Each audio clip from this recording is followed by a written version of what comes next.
মাহফিলের মধ্যে আল্লাহ তাআলার শান বর্ণনা হয়, যেই মাহফিলের মধ্যে আমার নবীর শান মান বর্ণনা করা হয়, যেখানের মধ্যে কোরআন হাদিসের আলোচনা হয়, আমার নবী আজ থেকে 1450 বছর পূর্বে বলে গেছেন, যেখানের মধ্যে আল্লাহর জিকির হয়, যেখানের মধ্যে নবীর জিকির হয়, যেখানের মধ্যে আল্লাহ এবং রাসূলের আলোচনা হয়, এই জায়গাটা সাধারণ কোনো জায়গা নয়, এই জায়গাটা একটা জান্নাতের বাগান। বলি সুবহানাল্লাহ।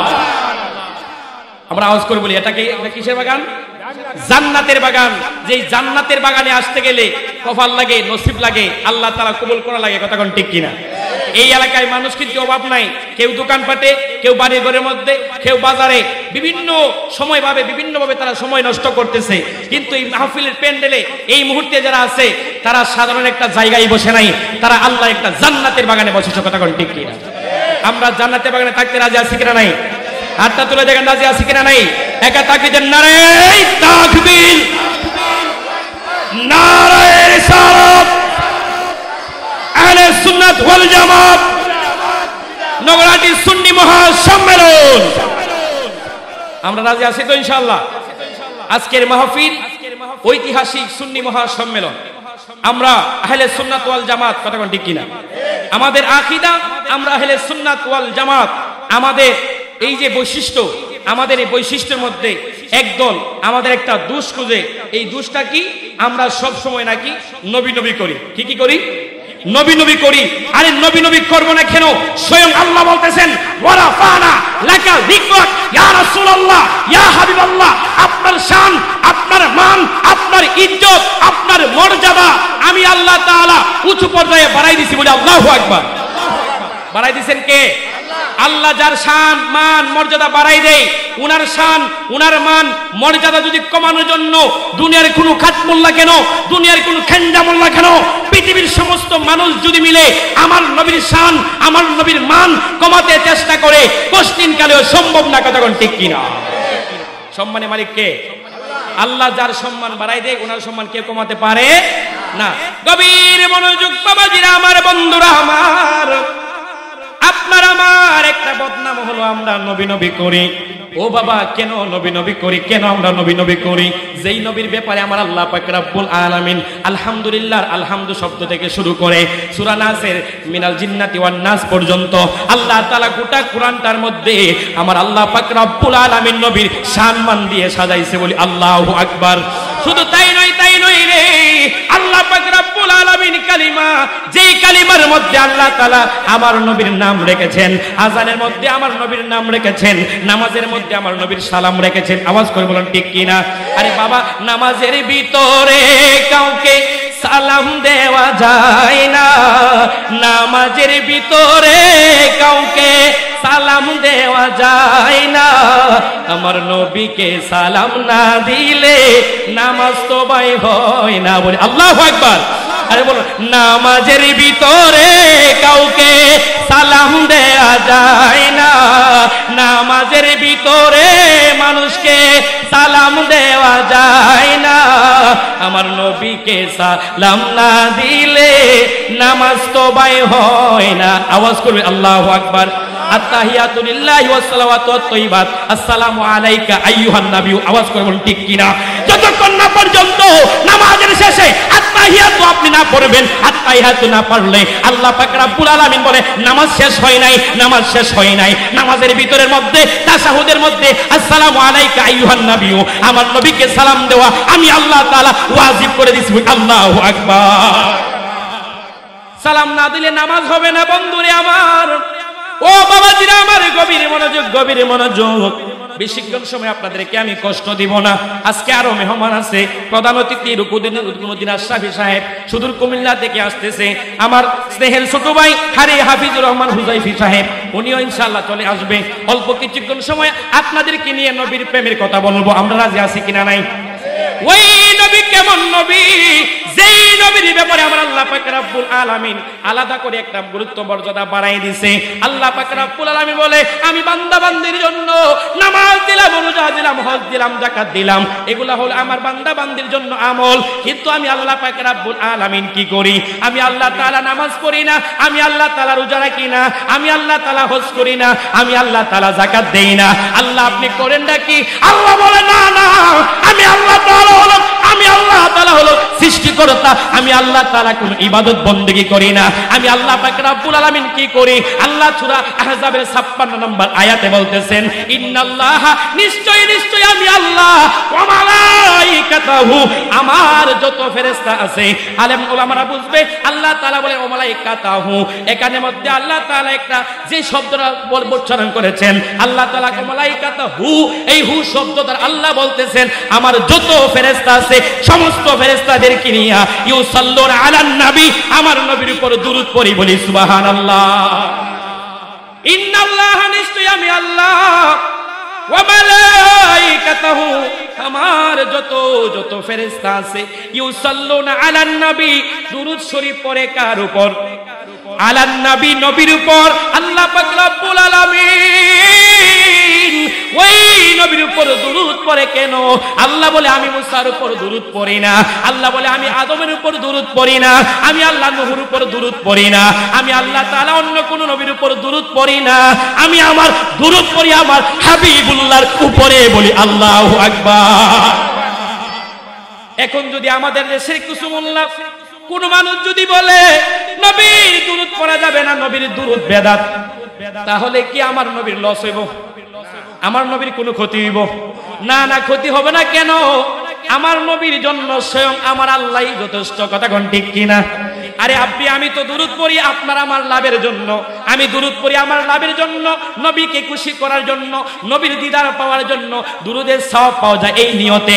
আপনি আমি যদি দুরূদ পড়া বন্ধ করে দেই, নবীর চুল পরিমাণ কোনো ক্ষতি হবে না, নবীর কোনো চুল পরিমাণ লস হবে না, লস বরং আপনার হবে, আমার হবে। কারণ কাল কিয়ামতের ময়দানে, হাসরের ময়দানে যখন আপনি গুনার বোঝা মাথায় লইয়া হাসরে দাঁড়াইবেন, ওই কাল কিয়ামতের ময়দানে, হাসরের ময়দানে আমার নবী গুনাহগার উম্মতগুলা সুপারিশ কইরা করে যখন জান্নাতে নিয়ে যাবে, কোন উম্মতগুলা দুরূদ শরীফ পাঠ করে দিও, কোন উম্মতগুলা আমার নবীকে ভালোবাসতো, কোন উম্মতগুলা নবীকে মুহাব্বত কইরা কইরা ইয়া নবী সালাম আলাইকা বইলা সালাম দিত, আমার নবী ওই গুনাহগার উম্মতগুলা, দুরূদওয়ালা উম্মতগুলাকে সুপারিশ কইরা কইরা বাচ্চা বাচ্চা জান্নাতে নিয়ে যাবে, বলি আল্লাহু আকবার। ইয়া রাসূলুল্লাহ, ইয়া হাবিবাল্লাহ, ইয়া রাসূলুল্লাহ, ইয়া হাবিবাল্লাহ, ইয়া রাসূলুল্লাহ, তুমি জীবন তুমি মরণ আদার করে, তুমি আপন তুমি জীবন তুমি মরণ আদার করে, তুমি আপন তুমি মুদের পারের তরি, নবী তুমি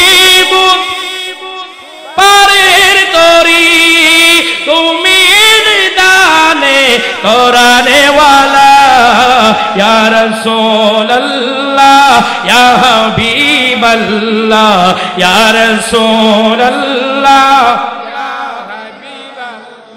ইয়া রাসূলুল্লাহ, ইয়া হাবিবাল্লাহ। একটা জবান বন্ধ রাখবেন না, আওয়াজ করে বলি আল্লাহু আকবার। আর মায়ের সুরে বলি ইয়া রাসূলুল্লাহ, উচ্চ আওয়াজে বলি ইয়া ওলি আল্লাহ। এই আমার নগর হাজির বন্ধুরা, ও আমার মুরব্বী বাবারা, আমার নবীর সম্মান মর্যাদা বাড়াইছে কে? আল্লাহ বলতেছেন ইন্নাল্লাহ, আমি একটু সামান্য দুরূদ শরীফের উপর আলোচনা করব। আল্লাহ বলতেছেন ইন্নাল্লাহ, নিশ্চয় আমি আল্লাহ, ওয়া মালাইকাতুহু, আমার যত যত ফেরেশতা আছে, ইউসাল্লুনা আলান নবী, দুরূদ শরীফ পড়ি সদা সর্বদা। অতীতে পড়েছিলাম, বর্তমানে পড়তেছি, ভবিষ্যতে আমি আল্লাহ তাআলা পড়ব আলান নবী, আমার নবীর উপরে, বলি আল্লাহু আকবার। এরপরে আমার আল্লাহ পাক রব্বুল আলামিন একদল মানুষকে সম্বোধন করে আল্লাহ তাআলা ডাক দিচ্ছে। আল্লাহ কোনো এখানে কাফের মুশরিককে ডাক দেয় নাই, আল্লাহ তাআলা এখানের মধ্যে কোনো মুনাফিককে ডাক দেয় নাই, আল্লাহ তাআলা এখানের মধ্যে কোনো বেঈমান মুনাফিককে আল্লাহ তাআলা ডাক দেয় নাই। আল্লাহ কাদেরকে ডাক দিচ্ছে? আল্লাহ বলতেছে ইয়া আইয়ুহাল্লাযীনা আমানু, আওয়াজ করে বলি আল্লাহু আকবার। ও আমার ঈমানদার বান্দা বান্দীরা রে, ও আমার ঈমানদার বান্দা বান্দীরা, তোমরা কি করবা? ইয়া আইয়ুহাল্লাযীনা আমানু সাল্লু আলাইহি ওয়া সাল্লিমু তাসলিমা, তোমরা আমার নবীর উপর দুরূদ শরীফ পড়বা, দুরূদের পাশাপাশি তাসলিমা, আমার নবীকে সম্মানের সাথে সালাম দিবা, বলি সুবহানাল্লাহ। ওয়া সাল্লিমু তাসলিমা, তোমরা নবীর উপর দুরূদ পড়বা, দুরূদের পাশাপাশি আবার সম্মানের সাথে সালামও দিবা। এখন সম্মানের সাথে সালাম মানেই আহলে সুন্নাত ওয়াল জামাত মনে করে সম্মানের সাথে সালাম দেওয়া মানেই নবীকে দাঁড়িয়ে সালাম দেওয়া, কথা কোন ঠিক কি? সম্মান বলতে আমরা কি বুঝি না? আমাদেরকে আল্লাহ বিবেক দিয়েছে না? আপনাকে বিবেক দিয়েছে, আমাকে বিবেক দিয়েছে। আল্লাহ বলতেছেন তোমরা সম্মানের সাথে সালাম দাও। তোমরা কোরআনের মধ্যে খুঁজো কোন জায়গায় আল্লাহ কিয়ামের কথা বলছে, নবীকে দাঁড়িয়ে সালাম দিতে হবে, আল্লাহ কোরআনে কোথায় বলছে? আরে আল্লাহ বলেছে তোমরা সম্মানের সাথে সালাম দাও। যারা সালাক লোক, যারা জ্ঞানী লোক, তারা ইশারাই বুঝে, কথা কোন ঠিক কি? সম্মান কিভাবে করতে হয় আমরা জানি কি জানি না? নগরহাটি মানুষ যায় কি জানে কি জানে না?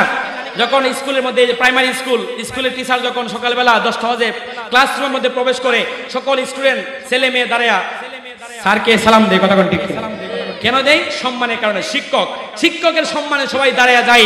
আমার নবী যিনি সমস্ত সৃষ্টি জগতের শিক্ষক, যিনাকে স্বয়ং আল্লাহ তাআলা বলছেন আর রহমান আল্লামাল কুরআন, নবী আমি আপনাকে কোরআন শিক্ষা দিয়েছি, যিনার শিক্ষক একমাত্র আল্লাহ তাআলা, যিনার শিক্ষক দুনিয়ার মধ্যে কেউ নাই, উনি হলেন সকল শিক্ষকের শিক্ষক। আওয়াজ কবুল ঠিক কিনা? ওনার কোন শিক্ষক আছে? নবীর কোন শিক্ষক নাই, নবী সকল শিক্ষকের শিক্ষক। জিনাকে সৃষ্টি না করলে কুল কায়নাত সৃষ্টি করতেন না। আল্লাহ বলে লাউলা কালামা খালাকতুল আফলাক, নবী আপনাকে সৃষ্টি না করলে আমি কুল কায়নাতের মধ্যে কোনো কিছু সৃষ্টি করতাম না, বলি সুবহানাল্লাহ। কবির মনোযোগ বাবাজিরা, আমার বন্ধুরা আমার, আল্লাহ পাক রব্বুল আলামিন নবীর উপর দরুদ পড়ে। এবার আমাদেরকে বলছে দরুদ পড়ার জন্য, ইয়া আইয়ুহাল্লাযীনা আমানু, তোমরা যারা ঈমানদার তোমরা আমার নবীর উপর দরুদ পড়ো। এখন ঈমানদার যারা, তারা আমার নবীর উপর দরুদ পড়বে, তারা আমার নবীকে দরুদের সাথে সম্মানের সাথে দাঁড়ায়া দাঁড়ায়া সালাম দিবে।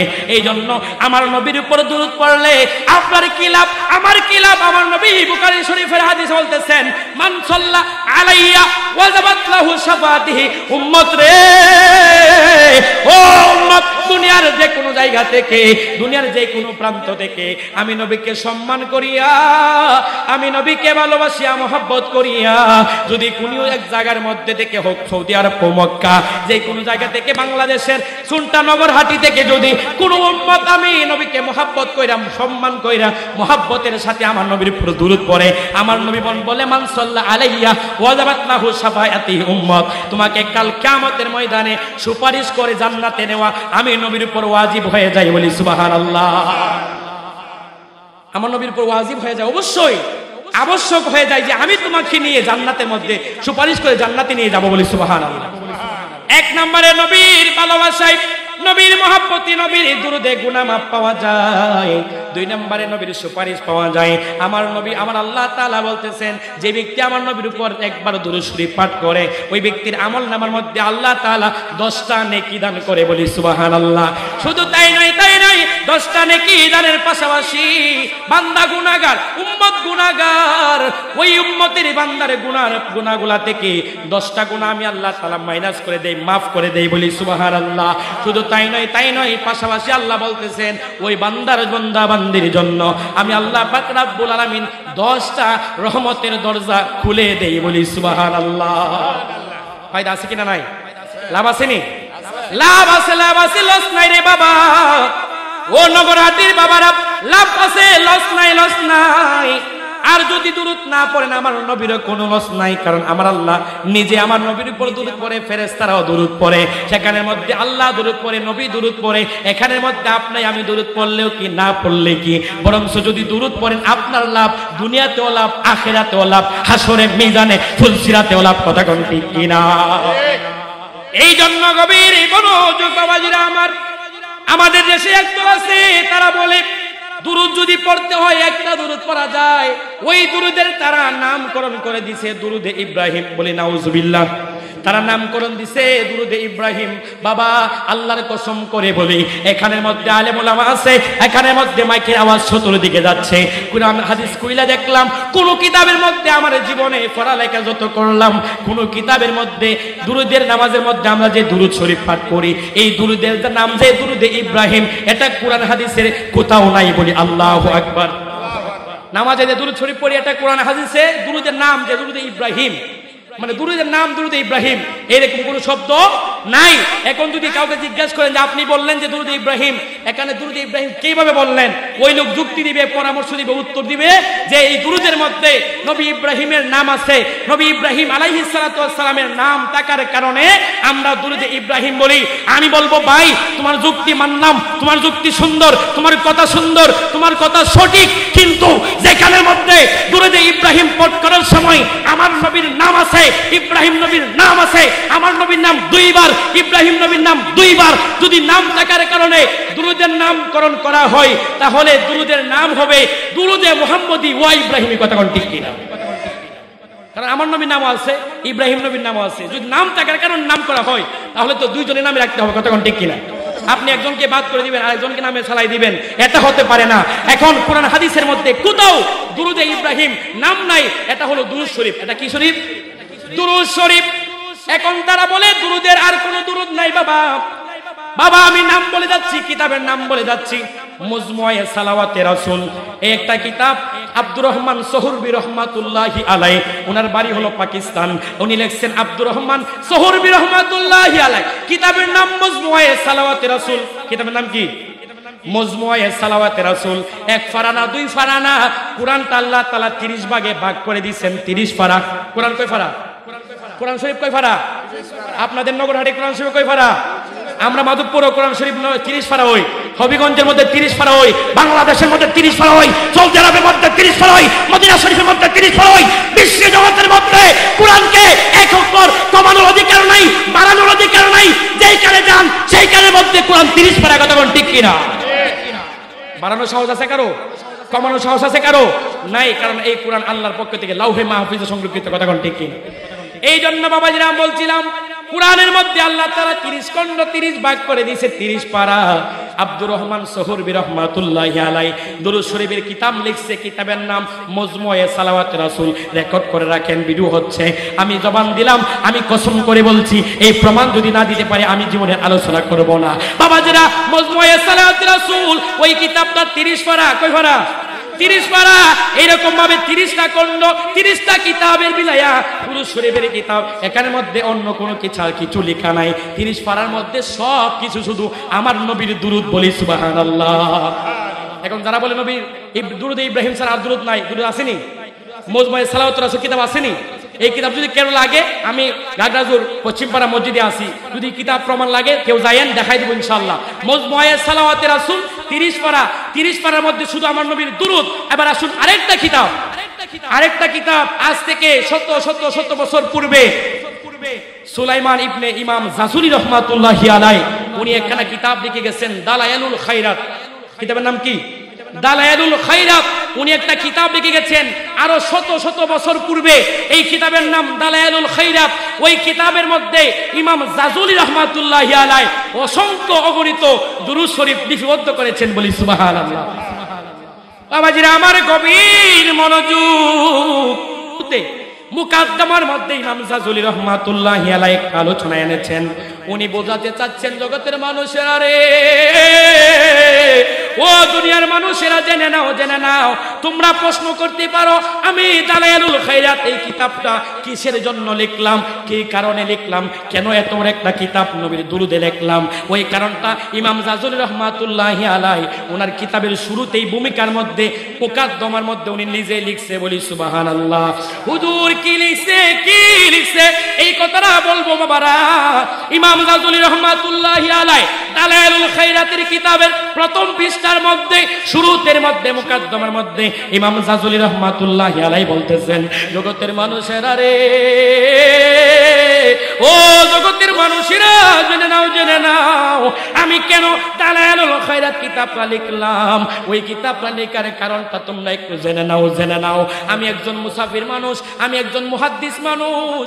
আমি হাদিস, আমার নবী যে হাদিসগুলা বর্ণনা করে গেছে, ওই হাদিসগুলাকে আমি ইমাম জাজুলি সংগ্রহ করার জন্য একবার এমুক দেশে যাই, একবার অমুক দেশে যাই, একবার অমুক দেশে যাই, একবার মরক্কোতে যাই, একবার আফগানিস্তানের মধ্যে যাই। এরকম ভাবে সারা দেশ পাতা পৃথিবী ঘুরে ঘুরে আমি আমার নবীর হাদিসগুলাকে সংগ্রহ করি, বলি সুবহানাল্লাহ।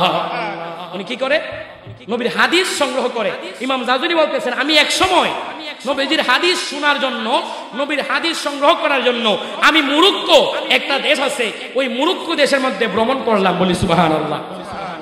মরক্কোতে যাওয়ার পরে, আফগানিস্তান যাওয়ার পরে, আফগানিস্তান জঙ্গলার মধ্যে আমি যখন প্রবেশ করলাম রে বাবারা, ইমাম জাজুলি বলতেছেন যখন আফগানিস্তান জঙ্গলের মধ্যে গেলাম, যাওয়ার পরে যখন নামাজের ওয়াক্ত হয়ে গেছে, সংক্ষেপে বলে দিচ্ছি বাবাজিরা আমার, যখন নামাজের ওয়াক্ত হয়ে গেছে, ইমাম জাজুলি নামাজ কাজা করে না।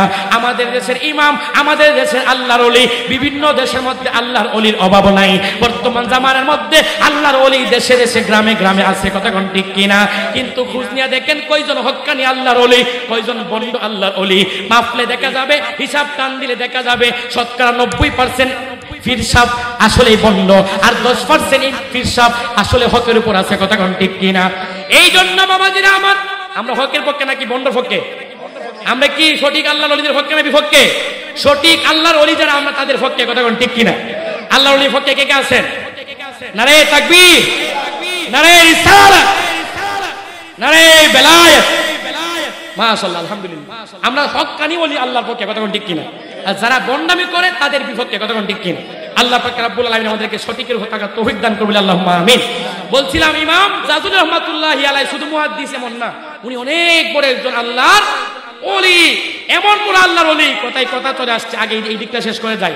ইমাম জাজুলি রাহমাতুল্লাহ এত বড় আল্লাহর ওলি, উনি যখন ইন্তেকাল ফরমাইছেন, আল্লাহ পাক রব্বুল আলামিন তো পবিত্র কোরআনে বলে দিয়েছেন, ওয়ালা তাকুলু লিমা ইউক্তালু ফি সাবিলিল্লাহ, যারা আল্লাহর রাস্তায় নিহত হয়ে গেছে, আল্লাহর রাস্তায় জীবনকে বিলিয়ে দিয়েছে, তারা মরে না, মরে না, তারা কবরের মধ্যে জিন্দা, বলি আল্লাহু আকবার।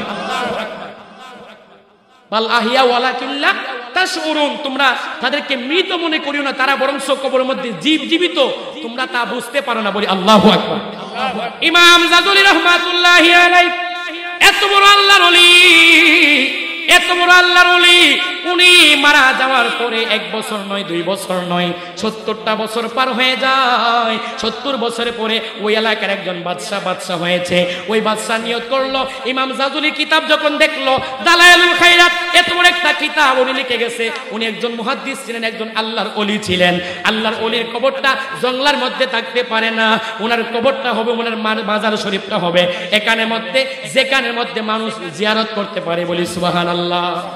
ওনার কবরটা থাকবে কোথায়? যেখানে মানুষ জিয়ারত করতে পারে। এই বাদশা কি করলেন? ওনাকে অর্ডার দিলেন যে তোমরা ওনার কবরটা কুড়ে লাশ উঠাইয়া এমন একটা জায়গার মধ্যে ওনাকে আবার কবর দিবা, যেখানে মধ্যে মানুষ যাইতে পারে, আসা করতে পারে, জিয়ারত করতে পারে, বলি সুবহানাল্লাহ। যখন সেনাবাহিনী গেল, সেনাপতিরা গেল ওই লাশ উঠানোর জন্য, যায় দেখে ওনার লাশ 70 বছর আগে যেইভাবে ওনাকে দাফন করেছিল, ওনার দেহটা তো এমন আছেই আছে, ওনার যে কাফনটা, ওনার কাফনটা পর্যন্ত একটা টুকরা মাটি স্পর্শ করে নাই। আওয়াজ করবেন আল্লাহু আকবার। আল্লাহর ওলিরা মরে না, কথা কোন ঠিক কিনা? যাই হোক, সেদিকে যাচ্ছি না বাবাজিরা আমার, বন্ধুরা আমার। ইমাম জাজুলি আল্লাহর ওলি, নামাজের ওয়াক্ত হয়ে গেছে, নামাজ কাজা করে না, নামাজের ওয়াক্ত হয়ে গেছে, এখন নামাজ পড়বে। নামাজ করার আগে আমাদের শর্ত আছে। শর্ত কি? নগরহাটি মানুষ বলেন, নামাজ পড়ার আগে শর্ত কি? ওযু করা। নামাজের আগে শর্ত কি? ওযু ছাড়া নামাজ হবে? শুনটা মানুষকে ওযু ছাড়া নামাজ পড়ে? মাশাআল্লাহ, আলহামদুলিল্লাহ। তাহলে নামাজের আগে ওযু শর্ত। এখন ওযু করার জন্য ইমাম জাজুলি রাহমাতুল্লাহি আলাইহি পানি খুঁজতেছেন। এখন কোথায় পানি কোনো সন্ধান পাওয়া যায় না। ইমাম জাজুলি রাহমাতুল্লাহি আলাইহি তালাশ করলেন। তখনকার জামানায় মোটর এবং এই সুইচ দিলে, টিপা দিলে পানি পড়া, এই টিউবওয়েল, এগুলার সিস্টেম ছিল না। তখন ছিল বড় বড় জায়গার মধ্যে কূপ। কি ছিল? কূপ। এই কুয়া, এই কুয়া থেকে বালতি দিয়ে, রশি দিয়া পানি উঠাইয়া তারা তাদের নিজেদের কাজ কাম করতেন, বলি সুবহানাল্লাহ। এই কুয়া থেকে যখন পানি উঠাইতেন, বালতি লাগে, রশি লাগে, ইমাম জাজুলি রাহমাতুল্লাহি আলাইহি চতুর্দিকে গুইরা বালতি কুচ করতেছেন, কুয়া কুচ করতেছেন, বলি আল্লাহু আকবার। সবাই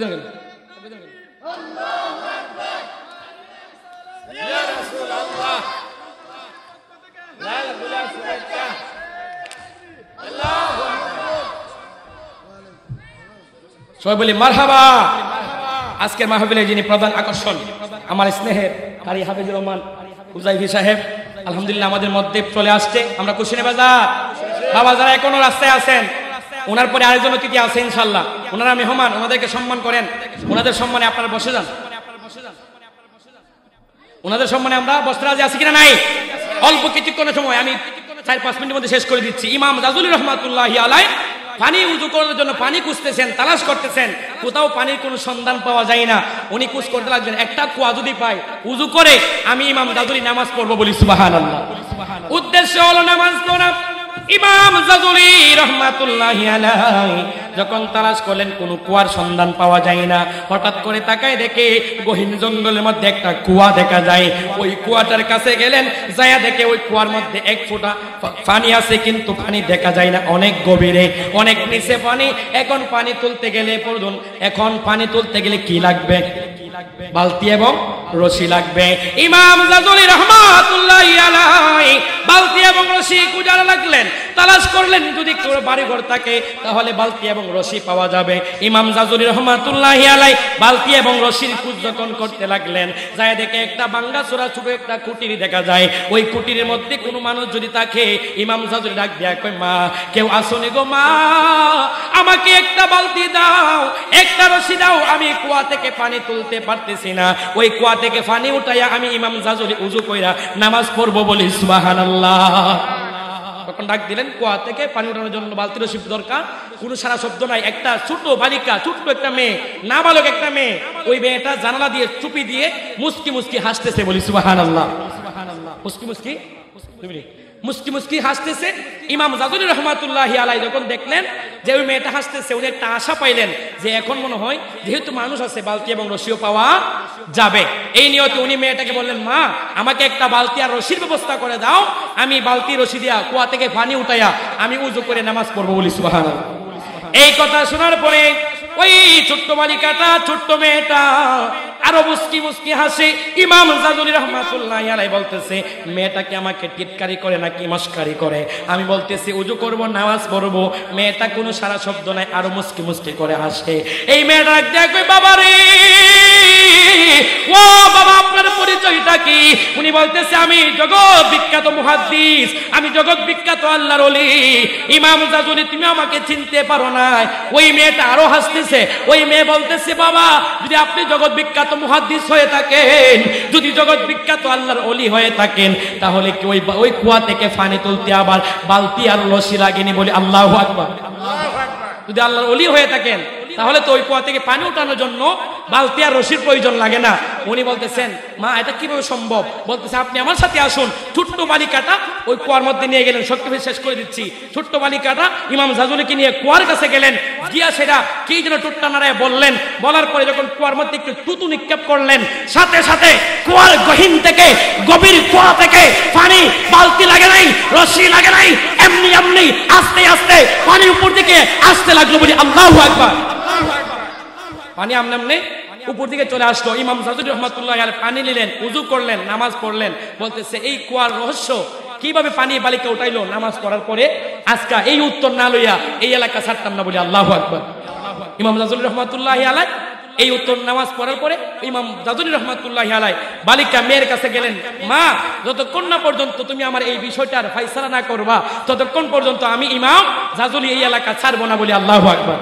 তখন ওই বালিকা মেয়েটা বললেন, বালিকা মেয়েটা বলতেছেন, বাবা আমি অন্য কোনো জাদু মন্ত্র পড়ি নাই, আমি কোনো এখানে মধ্যে জাদু দেই নাই, কোনো মন্ত্র পড়ি নাই। আমি এখানে মধ্যে থুতু দেওয়ার পূর্বে আমি আমার নবীর মুহাব্বতে, নবীর কথা খেয়াল করে, নবীর মুহাব্বতে দুরূদ শরীফ পাঠ করেছি। আর দুরূদ পাঠ করে থুতু নিক্ষেপ করলে আজকে নতুন না, যখনই আমার পানির প্রয়োজন লাগে তখনই আমি দুরূদ শরীফ পড়ে যখন কুয়ার মধ্যে থুতু নিক্ষেপ করি, থুতু নিক্ষেপ করার সাথে সাথে ওই কুয়ার পানি গভীর থেকে আমার সামনে চলে আসে, বলি আল্লাহু আকবার। আজকে নতুন না, প্রতিদিনে আমি এইভাবে করি। ইমাম জাজুলি রহমাতুল্লাহ বলতেছেন, বা মা তুমি আমাকে একটু এটা শিখাই দাও, কোন দুরূদ পড়িলা তুমি এই আমল পাইলা, এই বরকত পাইলা। নবী ওই বালিকা মেয়ে বলতেছেন, বাবা এটা বলা নিষেধ, আমার নবী আমাকে নিষেধ করেছে বলার জন্য, এই কারণে আমি বলতে পারবো না। ইমাম জাজুলি রহমাতুল্লাহি আলপর থেকে উনি সারা দেশে ঘুরে নবীর হাদিস সংগ্রহ করে, পাশাপাশি যত দুরূদ আছে সমস্ত দুরূদ সংগ্রহ করে কোন দুরূদটা জানি পড়লে কুয়ার পানি দুরূদ শরীফ পড়ে উঠানো যায়, বলি আল্লাহু আকবার।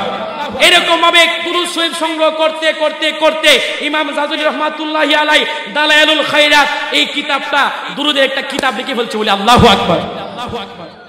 দুরূদের কিতাব লিখে ফেলছে। তারা দুরূদের ইব্রাহিম ছাড়া আর কোনো দুরূদ পায় না।